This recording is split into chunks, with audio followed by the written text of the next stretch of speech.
Hi అండి. ఈరోజు weather అయితే అదిరిపోయింది. చూసారు కదా మా గార్డెన్ ఎంత బాగుందో. వర్షం పడుతుంది ఇంకాను.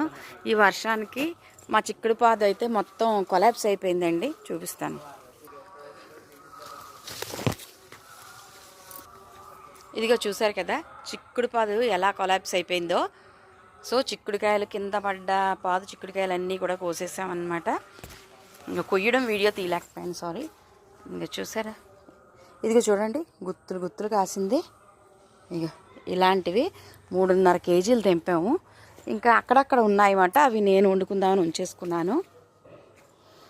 ఊనికితో తూసేసి ఒక్కొక్క వాట 1/2 కేజీ మాట అలాగా 1 2 3 4 తెంపేసి అందరికీ పంచేద్దాము చుట్టాలకి అని చెప్పేసి తెంపేశాను. మీరు కూడా ఇలాగ ఆర్గానిక్గా ఇంట్లో పండించుకోండి. అసలు ఎటువంటి ఎరువులు వేయకుండా జస్ట్ వాటర్తోనే వచ్చినాయండి ఈ చిక్కుడు